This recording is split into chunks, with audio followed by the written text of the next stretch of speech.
Amados, na comunhão da inspiração da palavra de Deus, Deus colocou uma parte em meu coração e desejo passar para os irmãos. Tudo do tempo da congregação. Um ponto de reflexão: quem orava entre 1985 e 1995? Mudam-se os tempos, os governos e até a consciência coletiva. E às vezes nos deixamos levar pelos novos tempos e nos modernizamos. Falo aqui não da tecnologia essencial que necessitamos no nosso dia a dia, mas das coisas que amortecem e matam a consciência. Mas uma coisa permanece, é a prova de tempo.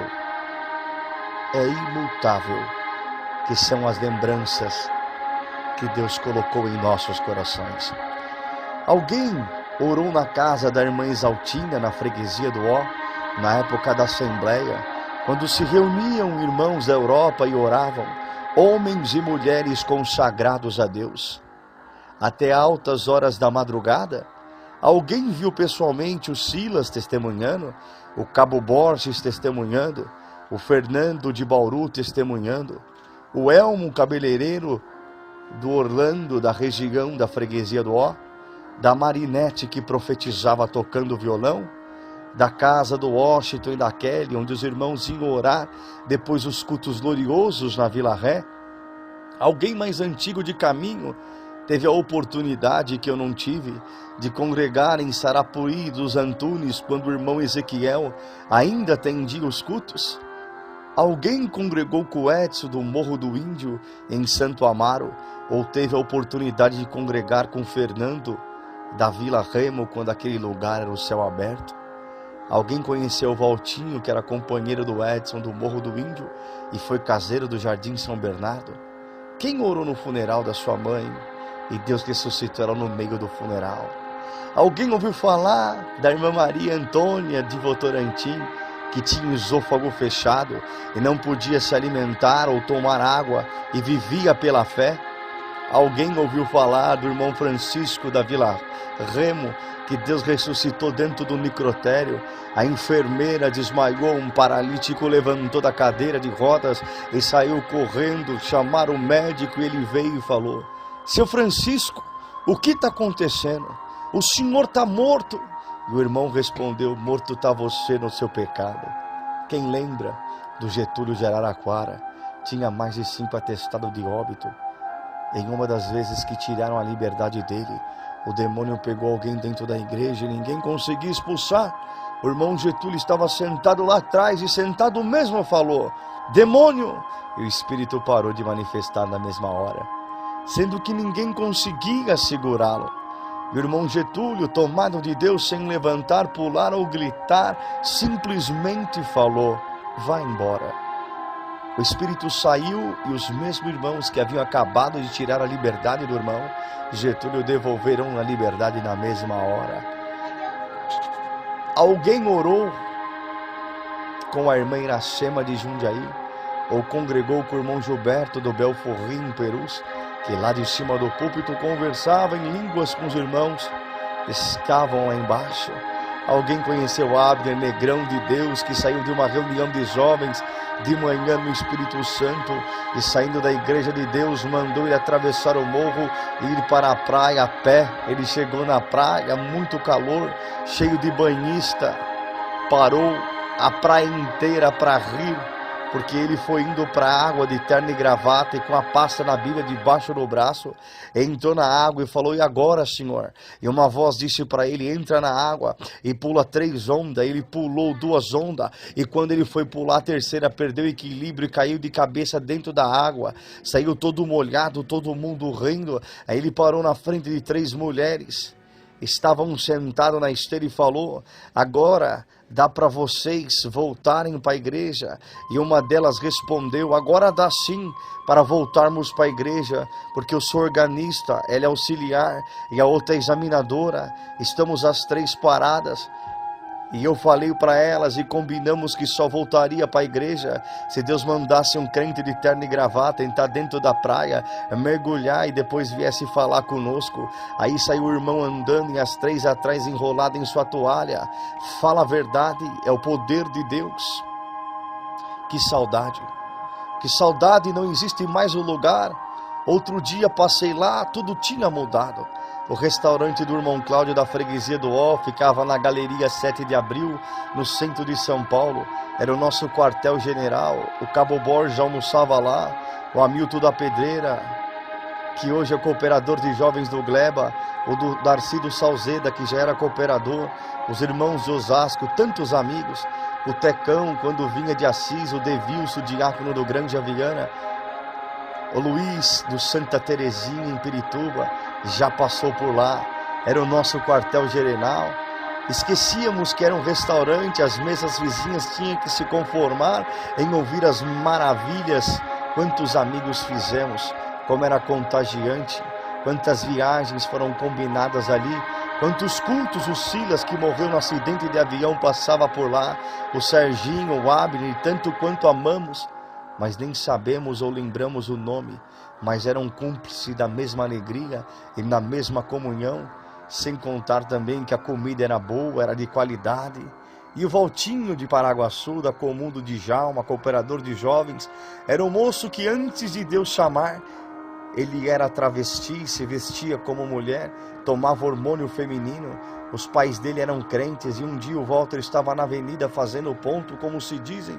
Ouviu uma voz dizendo: sai daqui. Olhou para o lado e não viu ninguém. Ficou parado e a voz gritou: sai daqui. Ele saiu correndo, quase caindo, porque estava com um sapato feminino de salto alto. Quando ele passou na frente de uma congregação, a voz falou: entra aí. Ele falou: eu não vou entrar. E a voz gritou: entra aí. Ele subiu as escadas e ficou parado diante do átrio. Veio uma porteira e falou: senta ali, filha, o lugar das mulheres ali. Ele gritou: eu não sou mulher. E ficou de pé até o final do culto. Quando chegou em casa, reuniu as roupas femininas, os cosméticos e as pinturas, e jogou tudo nos pés da sua mãe.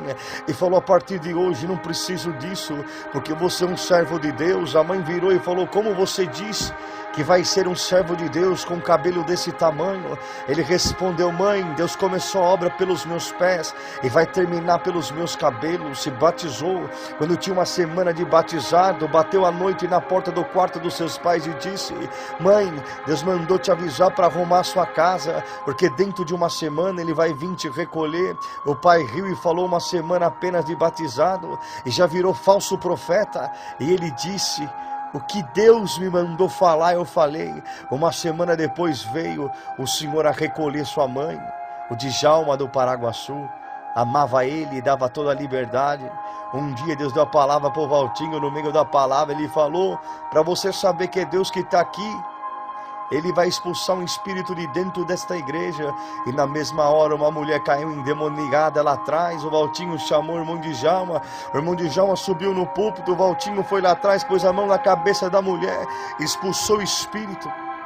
Depois voltou o Djalma descendo do púlpito e ele subiu e continuou exortando a mesma palavra, da mesma virtude. Que saudade, meu Deus! Saudade da casa da irmã Antônia, um Marcos nas nossas vidas. A casa da irmã Antônia da Vila Rica, região da freguesia do Ó. Alguém sabe como aquela casa se tornou uma casa de oração?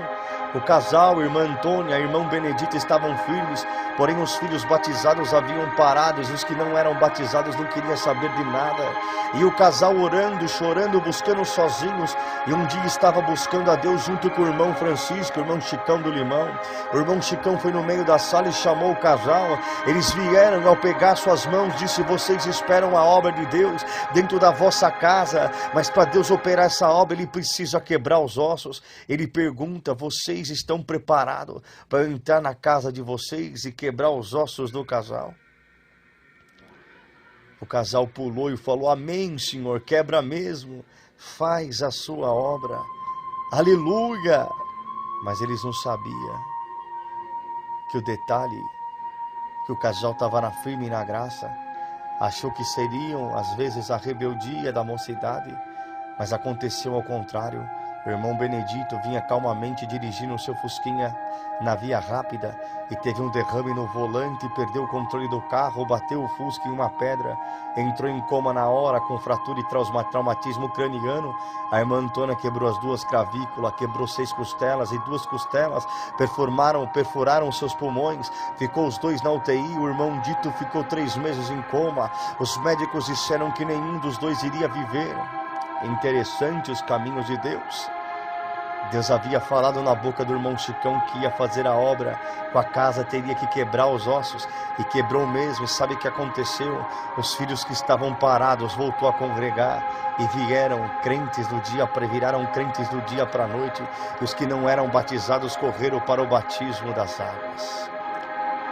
Enfim, no modo de Deus sempre dá certo. Aí parecia que fazia vista grossa, que não percebia que toda noite tinha até 3, 4 orações na casa da irmã Antônia. Vimos o Dito sair do hospital, voltar a tocar seu instrumento, e o terrível ver a mulher toda quebrada, quando tomada de Deus, manifestar o poder da linguagem e da visão, que faz com que o rei do inferno fique calado, escondido atrás do seu trono. É lógico que nisso Deus é glorificado, porque sendo nós pó, fracos, arrebentados, ai de nós, se não houvesse o mesmo poder no sangue do justo, para nos justificar e salvar todos os dias. Somos nada, é apenas isso, nada. Mas nada disso reside a glória de Deus, porque o inimigo ousou a desafiá-lo, e Deus não se permitiu colocar a mão nele, autorizou que um anjo lançasse de lá de cima, aqui na terra.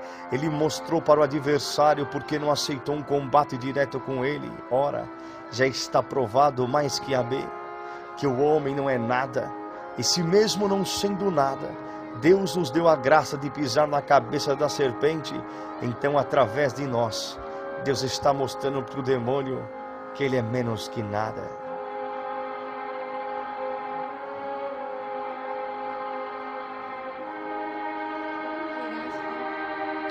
Despedida de solteiro do irmão Cabo Borges, da reunião da mocidade na central de Carapicuíba, o irmão Hermelindo de Cabriúva atendendo. Quem estava lá não vai esquecer, nem quando estiver no céu a igreja lotada, corredores, átrios, galeria, janela, não dava para se mexer, músicos tocando de pé no corredor. O Silas testemunhou, meu Deus, contou a obra do Maciel, mais 2, parecia que ia dar infarto de tanta visitação. O Serginho também testemunhou, e aí veio o massacre. Hermelindo mandando Borges contar tudo, ele contou. A manifestação de Deus em nós era uma mistura de riso, de grito, de choro, de lágrima. Aquilo já era uma amostra do que será no céu. Chegou a hora da palavra, o irmão Hermelindo falava, a mocidade fica na comunhão, porque Deus me revelou a palavra, que eu acho meio estranha para ler numa reunião de mocidade, mas nós vamos fazer o que Deus mandar, vamos fazer a parte que fala do endemoniado de Gadareno. E leu a palavra, quando terminou de ler ficou alguns segundos parado, calado, ele falou, mocidade, eu lembrei de uma coisa agora. Uma noite eu estava orando de madrugada, e meu pai que está aqui hoje falou para mim, Hermelindo, um dia eu vou te revelar uma palavra numa reunião de mocidade, e você vai achar que essa palavra é meio estranha, mas pede para a mocidade ficar na comunhão, porque eu vou fazer uma obra. Então, mocidade, a palavra é essa, o endemoniado de Gadareno, e Deus não vai falar muita coisa não, ele já mandou um trator aqui dentro, a mocidade aí de cima da galeria, segura alguém que for cair daí de cima, porque hoje vai cair muito espírito nessa igreja, porque a palavra de Deus é essa, demônio, sai da minha igreja agora. Não ouvi mais palavra, mas sim um grito de dentro da igreja, o povo pulando, glorificando, a gente olhava para um lado, olhava para o outro, e os espíritos iam caindo. Teve gente que viu o moço descer as escadarias, se arrastando como cobre, segurava quem podia para não cair da galeria. Mesmo se o Hermelino quisesse pregar, não existia amplificador ou microfone que aguentaria. Então ele só ficava sorrindo, manifestando e mandando beijo para o letreiro em nome do Senhor Jesus. Não aguentávamos mais a presença do Senhor. Hermelindo pediu para vir orar, uma menina de 5 anos de idade com voz de anjo, que orou no microfone do púlpito com a sabedoria de um ancião, com o peso de um apóstolo, com o peso de um crente fiel e convertido. Sinceramente, eu acho que nesse culto eu morri e nasci de novo. E essas não dá para esquecer. Então não dá para esquecer, um dia fui com o Fernando de Bauru, que atende agora em Assis, na casa da irmã Abigail da freguesia. Estávamos orando com a família, o dono da casa estava na maior virtude do mundo, glória a Deus, aleluia.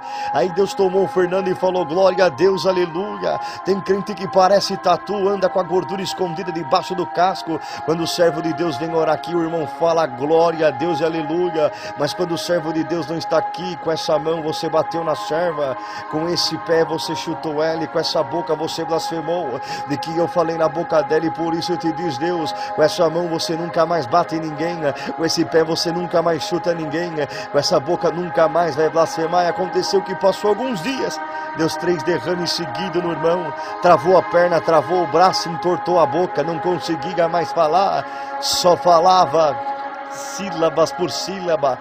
Glória ao nome do Senhor. Depois disso o Fernando ficou com remorso de ver o homem naquela situação e trouxe o irmão Expedito sem contar nada para ver se Deus revogava a sentença na boca dele. Vieram na casa e quando o irmão Expedito passou pelo batente e viu sentado no sofá, olhou para ele e disse, isto que eu te fiz ainda é pouco pelo que você fez com a minha serva. Aí pronto, o homem foi chamado para revogar a sentença, mas deixou uma sentença maior ainda. Aí passou uns dias, servo de Deus foi internado, estávamos orando na Vila Rica, na casa da irmã Antônia.